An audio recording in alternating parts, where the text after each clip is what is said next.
बिस्मिल्लाहिर्रहमानिर्रहीम। अस्सलाम वालेकुम नाज़रीन, मैं मुबशर शहज़ाद हूँ और आप देख रहे हैं मेरा फ़ेसबुक पेज और यूट्यूब चैनल।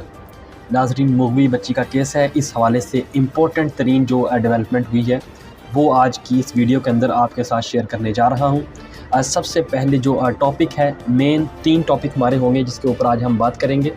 सबसे पहले मेहंदी अली काज़मी साहब जो कि मगविया बच्ची के वालिद हैं, उनकी जानिब से ज़हीर गैंग के ऊपर एक और बम शेल जो है वो गिरा दिया गया है।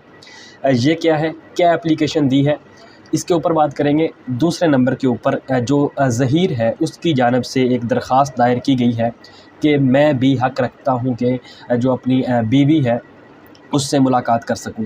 क्या ये मुलाकात हो पाएगी या नहीं, इसके ऊपर तज्ज़िया करेंगे। तीसरे नंबर के ऊपर जो बच्ची का MLO है वो बड़ा इम्पोर्टेंट है, वो शुरू हो चुका है।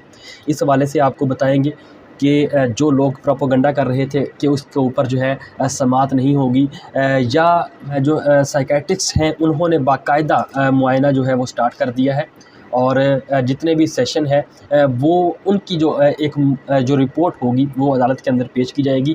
जैसे मैंने आपको पिछली वीडियो के अंदर आपको बताया था कि एक जो ख़ातून जज हैं वो भी इस केस में मतलब कि इनके साथ गई थी, वहाँ पे बाकायदा वीडियो बनाई गई थी और 15 दिन की जो रिपोर्ट है वो पेश की जानी है अदालत के अंदर, तो उसके ऊपर फ़ैसला किया जाएगा MLO के हवाले से भी और बाकी जो दरख्वास्तें हैं उसके ऊपर भी। इसके बाद हम बात करेंगे जो अदाकारा हैं उनकी जानिब से इल्ज़ामात का जो सिलसिला है एक बार फिर शुरू कर दिया गया है। सोहराब बरकत और इसके साथ साथ जो महरीन सब्तैन हैं उनके ऊपर जो इल्ज़ामात लगाए गए हैं और इनका शदीद रद्द अमल आया है सोहराब बरकत की जानिब से, और इसके साथ साथ महरीन सब्तैन ने इनके तमाम जो इल्ज़ामात थे उनका भरपूर जवाब दिया है।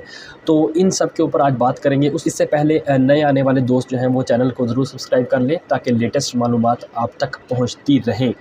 तो सबसे पहले मैं आपको बता दूं कि जो मेहंदी अली काज़मी हैं उनकी जानिब से एक दरख्वास्त दे दी गई है कि ज़हीर और जो इसका पूरा गैंग है, जो 4 लोग इसके अंदर मौजूद हैं, मुस्तफ़ा, ग़ुलाम मुस्तफ़ा, असगर और इसका जो भाई शब्बीर है, उनकी जो दरख्वास्तें हैं वो जो ज़मानत के ऊपर वो लोग मौजूद हैं तो उनकी ज़मानतें जो है वो कैंसल की जाएँ। ये दरख्वास्त बाकायदा आज जो है वो दे दी गई है। ये मेहंदी अली काज़मी साहब की जानिब से आज जो है ये दरख्वास्त दी गई है। तो इसके ऊपर अब क्या फ़ैसला आता है, क्या समाअत होती है, जबरान नासिर साहब जो है इसकी मुकम्मल तौर पर तैयारी कर रहे हैं और इसके ऊपर जो भी डेवलपमेंट सामने आएगी वो आपके साथ शेयर करेंगे। लेकिन अलबत्ता ये कहा जा रहा है कि मेहंदी अली काज़मी ने जो ज़हीर गैंग है उनके ख़िलाफ़ बाकायदा अब जो है अलम उठा लिया है और उनकी जानिब से ये कहना है कि मैं उस वक्त तक पीछे नहीं हटूँगा जब तक मुझे इंसाफ नहीं मिल जाता।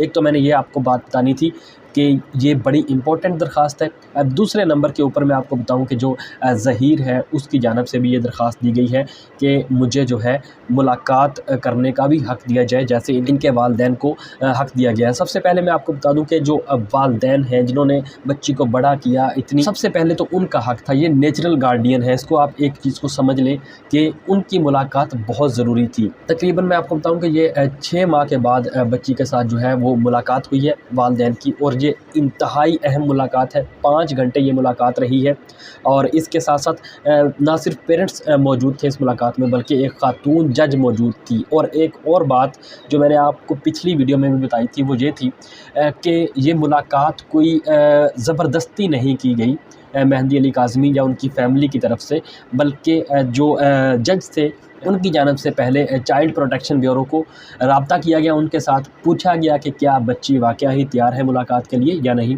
तो इसके ऊपर जब बच्ची ने कहा कि हाँ मैं मुलाकात करना चाहती हूँ अपने वालिदैन से, उसके बाद जो है इन जो पेरेंट्स हैं उनकी जो है वो मुलाकात करवाई गई। एक तो ये मामला था। दूसरी तरफ अब जो ज़हीर है इसका भी अगर फ़ैसला किया अदालत ने कि बच्ची से मुलाकात कर सकता है तो वो भी यही होगा, इसमें कोई चेंजिंग नहीं होगी। वो भी बच्ची जो है उससे पूछा जाएगा क्या उसकी रज़ामंदी होगी कि वो इनसे मुलाकात करें या नहीं। लेकिन जिस तरह की ख़बरें और जितनी सोर्सेज़ से हमारे पास आ रही हैं और जर्नलिज़म के, मैंने कल आपको बताया था कि जो एथिक्स हैं उनको भी मद्देनज़र हमने रखना होता है, उसके मुताबिक हम आपके साथ जो न्यूज़ शेयर करने वाली होती है वो हम करते हैं ताकि हमारी किसी बात से इस फ़ैसले के ऊपर इफ़ेक्ट ना पड़ जाए। तो मैं आपको बताऊं कि जो अब तक मालूमात सामने आ रही है वो ये है कि जो साइकियाट्रिस्ट हैं उन्होंने बाकायदा सेशन लेने शुरू कर दिए हैं क्योंकि जो डॉक्टर्स हैं उनके सेशन होंगे, पूरा पैनल बैठेगा, बच्ची से बुलाया जाएगा कि क्या क्या बच्ची के साथ 6 माह के अंदर होता रहा है। तो ये बड़े इम्पोर्टेंट है, बाकायदा तौर पर ये MLO की तरफ पहला कदम है नाज़रीन। ये बहुत बड़ी डेवलपमेंट है कि जो कि साइकियाट्रिस्ट जो है वो बच्ची से अब पूछेंगे चीज़ें और उनके जो तरीक़ाकार होता है उसके मुताबिक वो उनसे तफ्तीश करेंगे कि क्या होता रहा है पिछले जो अरसा गुज़रा है लाहौर के अंदर और बाकी कराची के अंदर।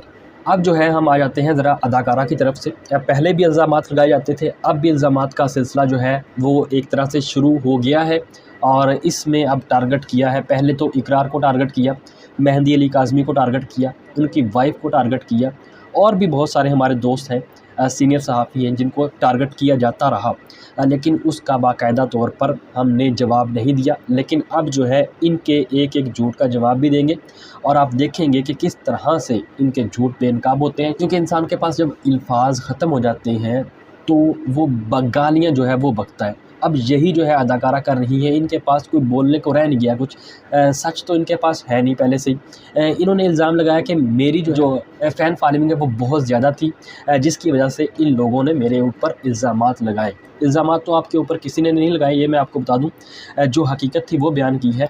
जब शुरू में आपने इंटरव्यू किए उसमें हमें लगा कि शायद आप इन लोगों का जो मज़लूम है इसमें यानी कि मेहंदी अली काज़मी उनका साथ देंगी, इन्वेस्टिगेशन मुकम्मल करेगी, लेकिन आप तो ज़ालिम के साथ खड़ी होगी। जिसकी वजह से जितने भी हमारे दोस्त हैं उन्होंने ये ज़रूरी समझा कि इसको काउंटर करना बहुत ज़रूरी है, जिसकी वजह से आपका जो चैनल है ना सिर्फ हमने किया है बल्कि तहकीकाती जो इदारे हैं उन्होंने बाकायदा तहकीक के बाद आपका जो चैनल था उसके ऊपर कार्रवाई की। जो URLs हैं वो डिलीट करवाए गए और भी बहुत सारी चीज़ें आपके चैनल के हवाले से की। लेकिन अगर आप में हिम्मत थी, आप में दम था तो उसको चैलेंज करती।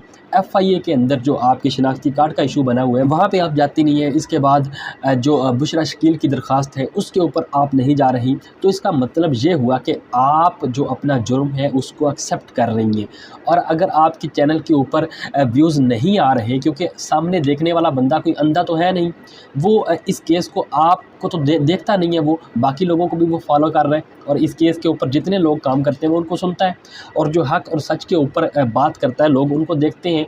अब आपके चैनल के ऊपर अगर व्यूज़ नहीं आ रहे तो इसका मतलब ये तो नहीं है कि आप जिस चैनल के ऊपर व्यूज़ आ रहे हैं उसकी पगड़ी को उछालना शुरू कर दें। जिस तरह से मैंने आपको बताया कि सोहराब बरकत उनके हवाले से बहुत ज़्यादा इनको तकलीफ़ रहती है अक्सर, और हमारी एक दबंग जो है सीनियर सहाफ़ी हैं महरीन सब्तैन, उनके हवाले से भी इनका जो दर्द है वो अब कम नहीं हो रहा। उनकी जो वीडियोज़ हैं उनके मुख्तलिफ कट्स वो लेकर अपने चैनल के ऊपर अब दिखा रही कि किस तरह से ये अपनी ही बात से मुकर रही हैं, लेकिन ऐसा नहीं है। जब आप सैको सबाक से हट कर बात करेंगे तो उसको काउंटर करना हमारे लिए ज़रूरी है और वो हम करते रहेंगे, क्योंकि पूरी जब आप पीछे से डिटेल देखेंगे उस वीडियो की तो नाज़रीन मैं आपको बताऊं कि आपको सच जो है वो सामने नज़र आएगा। तो इस हवाले से जो अदाकारा है वो आप बिल्कुल, मैं आपको बताऊं कि उसके पास किसी किस्म का कोई मवाद तो मौजूद नहीं है शेयर करने के लिए। अब गालियां हैं और झूठ हैं और झूठ पर झूठ हैं और झूठ को सच बनाने की जो है वो कोशिश की जा रही है, लेकिन इंशाल्लाह इसको काउंटर करते रहेंगे। नाज़रीन इस केस के हवाले से आपकी क्या राय है वो आप कमेंट सेक्शन के अंदर हमें बता सकते हैं। वीडियो पसंद आए तो लाइक करें, शेयर करें, चैनल को आपने सब्सक्राइब कर लेना है ताकि लेटेस्ट मालूमात आपको इस केस के हवाले से वो मिलती रहे। अब तक के लिए इतना ही। अपने दोस्तों का ख्याल रखिएगा। मुझे इजाज़त दीजिए। अल्लाह हाफिज़।